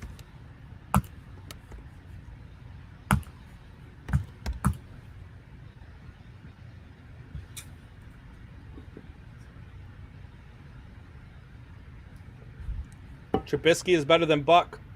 Oh, snap, son. 22s. Check it out, Combs. Trubisky is bad. Trubisky was bad, and he was so bad that he cost them so many wins. Dodger Nation. Yeah, I've got the game on in the background. Darno just got smashed by Muncie at the plate. Glove came off and everything. Muncie's fat ass. But yeah, no, look, the Bears, I mean, you're wrong, Buck. I think you're just doing it to try to get a rise out of me, try to get me yelling on the podcast, which you're pretty damn good at. But I mean, it's laughable to me. It's laughable to me that you still feel like the Bears at 5-1 aren't for real. They beat the Buccaneers, who just dominated the Packers. The Bears are a contender. The Bears are a contender not only for the division, but they're a contender in the NFC. So they're definitely better than any team in the NFC East. When you go to the NFC South, you got the Saints and the Buccaneers. I believe they're better than the Saints right now, and they already beat the Buccaneers. Then you go over to the West. They're better than the Rams. They're going to beat the Rams. They're probably Seahawks. So look, I've got the Bears right now in the NFC as a top 3 team in the NFC. Absolutely 100%. You agree, Hoffy? I mean, the only thing I'm not sold on is just the quarterback play. And I mean, he doesn't have to be Mahomes-like, but he just needs to be a game manager. I think Nick Foles, if he can just manage the game like he did for Philly in those postseason runs, then yeah, absolutely. Especially if he can get hot, because again, we saw that in the Philadelphia playoffs. He hung there with Tom Brady, put up 500 plus yards, and he hung there with Tom Brady last week. So yeah, I'm gonna say in a big game in the playoffs, right now during the regular season, the Bears are the Bears. I still think they're a top team, and like you said, they'll be in the playoffs. But come the playoffs, I think it depends on what Nick Foles shows up. Yeah, absolutely. I mean, it's 110%. It does depend on Nick Foles, but all Nick Foles has to do is manage a game. Yeah, because exactly. That Bears that's all I mean. defense is so good, so good. I mean, they there's not an offensive line right now that can handle what they are bringing to you. Because, 16 of 28, 200 yards, and run the ball. That's really all you need from him. This is proof that Michael Buckheiser is drunk. Want to make is 5 in the next 5 weeks. Keep talking. I don't know what that means. Go back to English class first and reword that. Want to make is 5 in the next 5 weeks. Is your 2-year-old typing right now, Mike? Is that what's going on? Sounds like we're speaking Chinese. Wanna? Wanna make is 5 in the next 5 weeks. Keep talking. Okay. At any rate, put that one to bed. The Dodgers just hit a home run, I believe. Am I wrong? Oh no, that looked like a replay. No, it's still 2-2. 2-2. Okay. But at any rate, the Bears are a contender in this division, and they are 5 weeks, 5 losses. Wrong. I don't think they beat the Packers to win the division, but I think they might beat them in one game. But I still think the Pack win this division. But I still like we said, if Nick shows up and just manages a game in the playoffs, they can go on a run, and they can and in the playoffs it's a complete different game. The weather, it's all about running the ball, and you got to go against Khalil Mack and the rest of that that front line. I'm not liking that third quarter, negative 32 degrees if you're playing in Chicago or Lambeau or wherever the hell you're playing those Bears. Yep. And then even after those 5 games, you get the Lions, the Texans, the Vikings, the Jaguars, and then you close off with the Packers. So, look, I've got them winning at least 3 out of the next 5, and then I got them winning 1, 2, 3. I got them winning 4 in a row after that. So that's 7 more wins right there. That's 12-4. Heck, that's about where the Packers might finish. Even if they do go 2-3 in the next 5, if they go 2-3 in the next 5, then what? Then they're 7-4, okay. And then you go to the Lions, Texans, Vikings, and Jaguars. 4 wins right there. You're 11, and then you finish the season with the Packers. And if you lose to them, you lose to them, and you're 11-5. If you win, you're 12-4. Like, this team is better than what anybody wants to give them credit for, and I'm fine with that. Keep sleeping on them.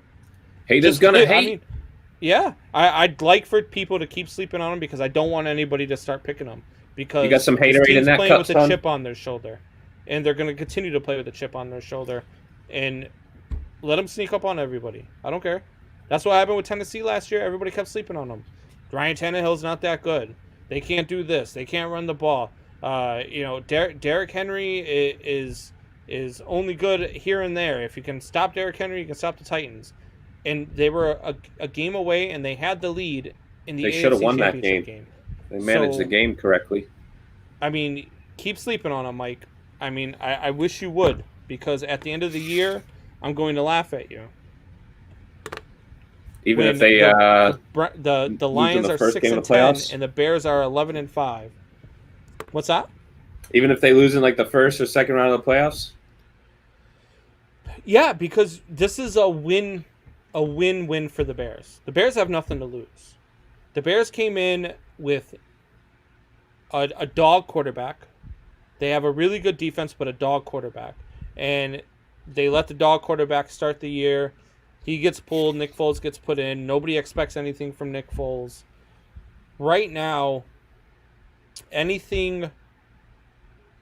I expect them to at least be in the... If they don't make the playoffs, I think it's a down season. Do they go with a quarterback with their first pick next year, regardless? I would. I mean, if Kellen Mond is there, I can't remember if they have a first round pick this year or not. I think they still have the Khalil Mack trade going against them, so I don't believe they have a first round pick. But if like a Kellen Mond or a Kyle Trask is there in the second round, you absolutely go and get them. Or even the third round. If you don't have a second round pick either, I just remember they traded a ton of picks for Khalil Mack to Oakland. Much closer to full stock in 21. So I think this will be the year that you get your first round pick. Is this year, the 21 draft? Yeah. So Mike is out of it. Bears sweep the Vikings and the Packers and split with the Lions. Ooh. Look, but he just said they were losing their next 5. The Packers play in the next 5. Are you drunk? Are you out of your mind? Drunk, stoned, all How the are they above. going to lose 5 of the next 5 and still sweep the Packers? This guy. Get me going. Are you going on with him tonight, or when's the next time you get... So we do Mike and Mike After Dark. We do that Monday through Thursday. So you are going to want to tune in tomorrow because I am going to go off on Michael Buckheister tomorrow.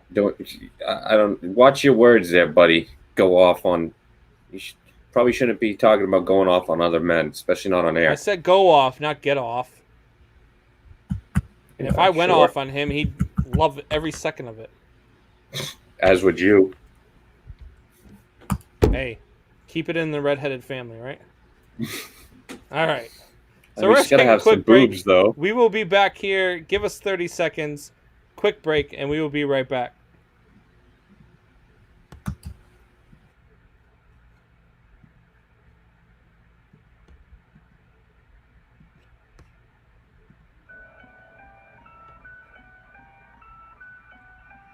I ain't gonna take the bait. I ain't gonna vaccinate. I can read between the lines. Billy Gate don't have to say 12, 8, 80. Listen, I wasn't born yesterday. That's the day my mama birthed me. Thank God that ain't yesterday. Gather around, pull up a chair. We gon' have a chat today. I'm cooking up some food with the grab a plate, get your napkin straight. Cause it's about to get messy. That's why I ain't dressy. I'm about to spill the beans long as the internet. Let's be skating on something. Ice, could call the king. Risky, I believe in change. Grace, I ain't scared of death. Bet me every dollar in your bank account, Billy. I had to kill me, boy. I willingly let you tip me. I really hope you feel me, cause I'm really being serious. All right, so we are back. Michael Buckheister gets me going. He is out of his mind. He says he's high on life. Sorry, had a hot dog in my mouth. That does not surprise me whatsoever. I wonder if that hot dog helps him with the stutter or something. I don't know. I don't know what that is. I mean, you would know. You're the one that's choking on them all the time. Hey, I mean, got to do what you got to do. At any rate, so you catch any of the... I mean, you're a UFC guy. Did you catch the fights last night? Yep, I watched it. Yep, absolutely. So, Krut's right hook on Bukowskis was... He's only 24 years old. Look, I'm going to give you a way or no way here. We're not doing way or no way tonight, but I'm going to give you a way or no way here. That right hook kills you and me. I don't think he's able to catch me. but stay with me. If he hits both of us with that right hook, we ain't coming back to life. Maybe a couple of cans of Narcan might bring us back to life, but yeah, we're definitely going to be sitting in the second row of the stadium. I'm going with way there. That I'm dead on the scene. I'm still laying in that spot right there, right where he knocked me out. And That he was right still hook somewhat was freaking conscious. vicious, man. Dude, he is vicious, and not And then only sits down next to him. yeah, and then the elbow that the Korean Zombie took, Oh, how and then he's still rebounded alive. from it. Yeah, but he got up and he rebounded from it. That to me is absolutely amazing. Ortega looked like a whole new man yesterday, not just with the lack of hair. But yeah, he's a grappler. He likes to take the neck, but he stood there for all 5 rounds with the Korean Chip, Zombie and beat him in his own game. Chip Cannon, who's your team, guy? I really hope you're a Vikings fan or something. Like, please tell me your team. Like, unless you're a Chiefs fan or something. I mean, He's a Bucks who's his fan. team? Oh, he's a Bucks fan. I have no idea. Oh, Chip, who's your team, buddy? Let us know who your team is, so we can figure out why you're talking smack right now about Bears and Pats fans. So Korean Zombie looked all right last night. Crute looked really good. I have a question though. So you've got a guy in John Jones who just looks like he's going to retire as a champion. Doesn't look like anybody's on his level. He says no smack talk. You don't want to give up your team, huh? Oh man. I mean, look, at least when I talk smack, like, I can take it too. So, I mean, I would tell you. I mean, I tell you who my team is. I rep my team. I don't know, but at any rate, John Jones looks like he's going to retire as a champion. Jones is a beast. Let me ask you this though: can Jan Blachowicz shock the world and take him down? Absolutely not. No. No, I mean, I know that Jose Reyes, a lot of people thought that he beat Jones in that decision, and Blachowicz just KO'd Reyes to take that title. Yeah. But no, I mean, Blachowicz is, I think his next fight comes against, Glover Teixeira versus Santos. I think that's the next one, and I think Santos takes care of Teixeira, and I think he takes care of Blachowicz for a second time because he has already taken care of Blachowicz. So I would go with Blachowicz TKO'd Reyes, and I would go with Thiago Santos or Reyes before I go with Blachowicz to beat Jones, even though Blachowicz took Reyes, to school the other night. But I think Reyes just looked at he took him him and to was school, like, and Reyes had just his fight back in February with John Jones, man, went to a decision. exactly. And I think he just thought, hey, I just beat John Jones, even though he didn't get the decision. Everyone says he did and gave him the pat on the back. And I think that just all in his head. I mean, you see it when you win. You get that big ego, and I think it all just got to his head. I think his coaches talked him up and said, "You're the champ. This is yours." And I think it all just got to his head. And I think before the lights turned on, he already counted it as his win, and you can't do that in this fight game. How is it smack talk when I was restating what the top? All right, Mr. Smart Guy. Just restating what the topic was. No, this was your exact word. How appropriate is a Bears and Pats fans are talking about hot dogs in each other's mouth, laughing my ass off. I said you had hot dogs in your mouth. Yeah, probably. You like hot dogs, but whatever. He might like them in other places other than his mouth. I don't know what's going on. If he wants a mean pizza, I can make a hell of a pizza. We could talk about pizza instead of hot dogs. I was just talking about how Combs likes to, choke on hot dogs. I like pizza in my mouth too. Look, I'm a fat kid, man. I like food in my mouth. It don't matter. Hot dogs, pizza, chips, whatever the case is, man. I like food in my mouth. How do you feel about the 5 p.m. Monday game? I like it because I'll be at home. But my co-host here, Hoffy, who lives out in California, that's a 2 o'clock start time for him. I love it. I'm just going to sit in my office and put it on the computer, answer phone calls and say, sorry, I got to transfer you up to my associate. Give me a minute, and then I'll get right back to my chips, soda, and some dip. Yeah. Hey, look, I don't mind. I'm excited for it. I like the two. I'd rather have the 5 p.m. Monday game and then a 7 p.m. Monday game and have the Monday doubleheader than to ever have another Thursday night game. I agree. I like having the double headers, even though it's doesn't work out for me on the West Coast. But it's still nice to have 2 games on a Monday, especially if you're on the East Coast or the Central and you're getting out of work. All right, Ethan gets back to UFC. I like that one. See, What do you there we think go. Jones and Adesanya? However, Jones is now moving up to heavyweight and he's putting on muscle. So I don't know that he, after putting all this muscle on, is going to want to cut down to the 205 weight again. So do we I get think Brock versus John Jones in the heavyweight division? No, I don't think Brock will ever fight again. I think he tasted Mark Hunt's right hook and right fist a couple too many times in that last steroid bout that he won, and I don't think he comes back. He can make money in the WWE to slap a guy across the face instead. But I think if Israel goes ahead and takes out Blachowicz, then I can see Jones cutting down to that weight, and I could see Israel versus Jones, and I would like Israel in that fight. Okay. I think we see them fight eventually. I don't like anybody over John Bones Jones. I just don't. He's like, for me, he's like he's my favorite, but he's that Israel's guy special. who, until he loses, I don't pick against him. And even when I do when he does lose, I still might not pick against him. What about Khabib?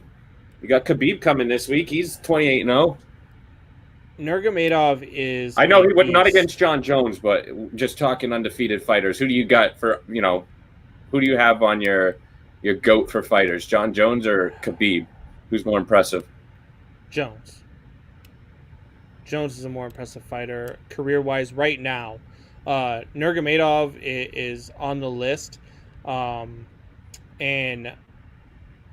Jones is right there. Jones, Anderson Silva, GSP, those guys for me are on top. Khabib's just a boring fighter, and that's why he's number 2. At least Jones makes it Brock fight. will not go back. He will stay in WWE. Well, Brock already left WWE. He'll be back in the WWE eventually. He always does. It's a love-hate relationship with it. That's his negotiating tactic. It's easy money for him. They don't make him show up to every show, and he gets to show up when he wants and wrestle when he wants. And so I have a I don't blame him. picture with Brock Lesnar. I don't know whatever happened to it, and it was before he started with the WWE, and he's just sitting there flexing, and I'm on one arm, and my buddy's on his other arm, and we're both like 10 years old at the time. Dude, he's a beast, dude. Absolute monster. I'd take him one-on-one. Jan only wins by knockout, and Jones doesn't get hit.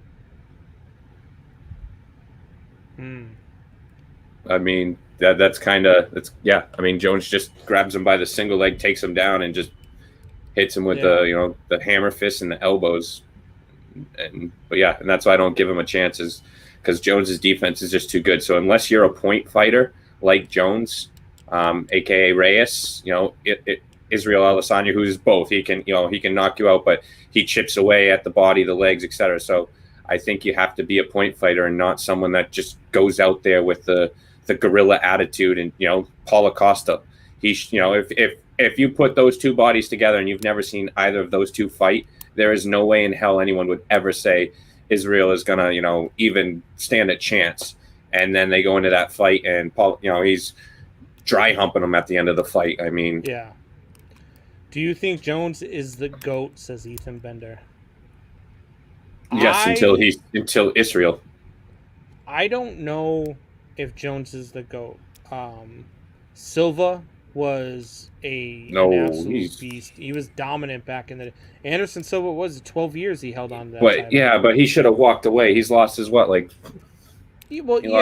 have walked away, but still, I mean, he has hung on. A lot of fighters hang on. That's what they do. I mean, you look back in the day, you look at guys like... I'm afraid to see his next fight against Uriah Hall, I think, is who he fights next. Yeah, and you look at some of these fighters who just hang on for way too long. It's happened. I mean, GSP's talking about coming back. I don't want to see GSP come back. I want to see him come back against Khabib. Just one fight against Khabib. That's what I want to see. At his age, you really want to see him go? He's like 30, 35. He's not that old. Khabib will murder GSP right now, and I don't want to see that. I don't want to see that. So. I think The GSP fight that could I take do him. want to see Khabib go up against again is Conor McGregor. I Well, would like yeah, to see McGregor get another shot at him. And who I was doesn't? listening But to Stephen A earlier this week when they were talking some UFC, and just Stephen shut A up. tells Conor Oh. McGregor if he wants another shot at Nurmagomedov, he needs to shut up. And look, I know Stephen A is a big guy on ESPN, and everybody loves him, and he's one of the greatest in the business. But he can't be going and telling guys like Conor McGregor to just shut up. Conor McGregor would destroy that man. But that being said, I'm not so sure he's wrong. Conor McGregor does what Conor McGregor wants. Conor McGregor will never shut up. But I don't think Khabib Nurmagomedov will ever give him a chance to... He won't give him the spotlight. Well, yeah, because, I mean, Nurmagomedov can't... He hates Conor McGregor. Yeah, he's With a passion. big family religious guy, and Conor McGregor went there and then some. Yeah. But yeah, they offered them both to coach on The Ultimate Fighter, and Khabib had an interview and said he wouldn't do it for $5 billion because he refuses to give him the publicity. So yeah. I think Conor needs to just shut up, and unfortunately, he needs to fight Poirier on January 23rd, like they're talking or whatnot. I think, and then whether he fights like Ferguson or fights the, if all goes as well as everyone thinks, Khabib beats Justin Gaethje. Maybe he fights Gaethje and that earns him the spot. But yeah, I think he needs 2 wins at least before he can even think about asking for Khabib at this point. Tim Leonard says, "I'm Professor Leonard. Good evening, gentlemen. One of you are a gentleman." I can't believe he's talking to you like that, Hoffy. He doesn't know me any better. Rampage Jack. I wish Rampage Jackson lasted longer. He's still in the fucking game. It's called Bellator, where all the fucking schmucks go, like Cyborg, because they don't want to fight the real fucking fighters. See, did Cyborg go there because she doesn't want to fight, or did Cyborg go there because Dana White didn't want her because of the video that leaked out? Dana, I mean, that fight needed to be made. It was made.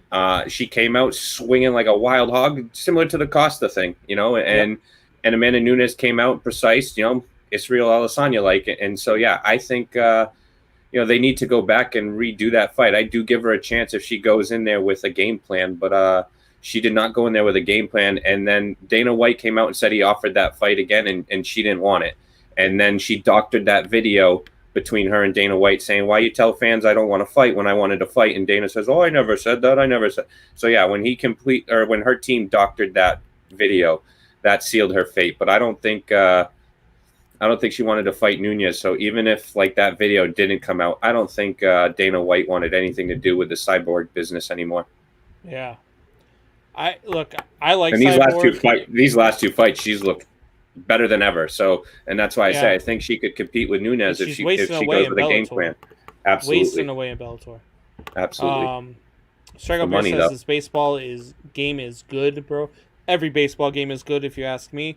But yes, this is a phenomenal game right now. The Braves are up 3-2 in the fourth. They've got runners on second and third with nobody out. The Dodgers did too, and they freaking choked on it. Strikeout Beer says, "What's up, Professor Leonard?" Bender says Israel will never be the GOAT because he came to the UFC so late. You think that's true? Doesn't matter. No, not if he fucking dusts everybody the way he is. I mean, yes, he took. I just shit on Silva. He beat Silva, but obviously he was past his prime. But yeah, the Dodgers just got the Braves into a rundown. As they're in a rundown, the runner was going from second to third, and they tagged the guy out in the rundown between third and home, and then threw the guy out at third for a double play. So they now have a runner on first with 2 outs. It was a suicide squeeze play, and the bunt went down right in front of the plate and the catcher, and they ended up with a double play on Dansby Swanson. Did he tag him? I'm not sure he tagged him, but at any rate, should have let him swing. No, I don't think it's too late in his career, though. I think he can easily, he's already right there on the cusp of being, one of the best. But if he can if he can beat John Jones, that clearly makes him the best. Which I think that happens at some point. The fight, I at agree least. with I don't know if he beats him. Ethan Bender here. He says Khabib kills GSP right now. I agree. I think he kills GSP right now. I think he would probably beat him, but in their prime, who do you got?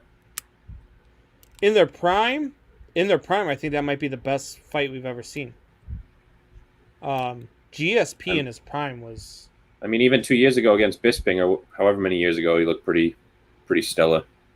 Yeah, I love GSP is probably the reason why I love UFC so much. I watched him a lot as he was coming up. I love GSP. The guy was just phenomenal.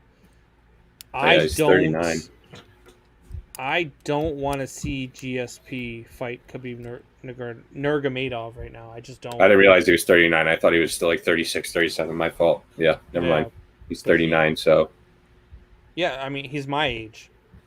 I mean, he's in 110% better shape than I am. I mean, Daniel Cormier was 42 and fighting, so I mean. And what's Nurmagomedov? 28? No, he's in his 30s. Is he? Yeah. I thought he was younger than that. No, he's probably 32, yeah. Hoffy, how are you? Says Professor Leonard. No, because on third. I would have made it home the pitch before stealing. Yep. These guys have no clue who I am. Fucking was that Hoffy on third base? How do you get to third? Was it a triple? Because it would have been in the park for me. You know, was it first to third? Because I'd have been sliding through that catcher's legs like I slid through his ladies. Oh. He would have never made it past second. What's that? Oh boy. The feel? Psh, believe me, we were there before the first drink. Buckheister. Me, you, and Hoffy should get together one time on a softball field, and I'll let you pitch to Hoffy, and I'll shag fly balls, and see how that goes. What's the point of shagging them? Oh, we could even bring a baseball bat out there. That's fine. We'll bring a baseball and a bat. Doesn't even need to be softball. We'll Better go bring baseball. your binoculars. I got a wood bat. Bring one out there and we'll see how it goes. I promise you it does not end well. I've seen this kid play ball. That's the one thing I will not help you at when it comes to talking shit with Hoffy. The kid can play ball. We could go basketball too. Football, I'll go whatever sport you want to go. I will dust you in all of them. Oh boy. He's a football guy now. So correct me if I'm wrong, Mike, but Mike played Division I. He was a linebacker for, I believe it was Kansas State. All right, well, we'll leave the football game out. Yeah, I mean, we could send. I'll quarterback. I'll have you run a route through the middle and try to throw you on a quick slant and see if he can, if you catch the ball and score, or if he kills you. We'll see what happens. We'll do the cone drills. We'll both lay on our back. You blow the whistle. We both get up, and I got to get past him. Like I said, he doesn't catch me. I don't know. I think I ran a 4.2 40. Well, I don't know what Mike Buckheister runs in the 40, but oh god, it was like the guy's an athlete that people sleep on too. People forget that Buckheister and look, the guy's a kook when it comes to his sports takes, but Buckheister is an athlete, so don't sleep on him. He coaches, doesn't he? Was it high school? Yeah, he coaches high school football in southern Indiana. All right. Well, we might have to think about the basketball game too if he's from Indiana, but I bet you I can still take him. I believe he's from Kansas City. I believe, but I'm not. He can be LeBron. I'll be the Jordan. Oh boy! All right, guys. So we got to 100 subscribers tonight. Strikeout Beer led the charge. What am Hoffy I led the winning? charge. Hoffy went out and stole people's phones and was making them subscribe. So we got to 100. I am going to make a list. We are going to get everybody's names on the list. And on Tuesday's show live, we will run the giveaway for the 3 items that were still in the hat, which again were, where did they go? Michael Vick. The Michael Vick jersey. Was it a We Lindsay had helmet? the Philip Lindsay helmet, and we had the the Lou Brock jersey. So we have the Lou Brock jersey, the Michael Vick jersey, and the Philip Lindsay helmet. And I might even throw another surprise in there for you guys. Whoa, whoa, whoa, whoa, whoa, whoa, whoa, whoa, whoa! Mr. Nixon speaking here. No. What about the Cardinals helmet? We'll see. What do you mean you will see? You said if we did it by the episode. That's true. I did say that. You called can't. me out. We the people. We can't go back on the word. All right, and the Cardinals helmet, because we did get to 100 before the show ended. So we will get to all those prizes. We will get winners. I will see if my buddy Chris can come on the show, who runs his own, where I get most of my stuff from, runs his own room, does his own breaks and that type of stuff, runs the randoms. I'll get the list to him and see if he wants to join. We'll promote his page and run all the winners. And we will find ourselves some winners on Friday. Or on Tuesday. So, thank you guys for joining us tonight. Hope you guys had fun. We enjoyed it. We always have fun. It was a good show tonight, guys. Have a good night. Later, Hoffy. Peace out, Triple Shot Nation.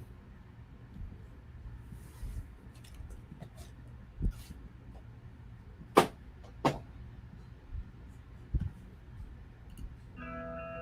don't know what to say, really. 3 minutes to the biggest battle of our professional lives. All comes down to today. This game is a part of our past, Ray. It reminds us of all that once was good, and it could be again. Oh, people will come, Ray. People will most definitely come. Great moments are born from great opportunity. And that's what you have here. That's what you've earned here tonight.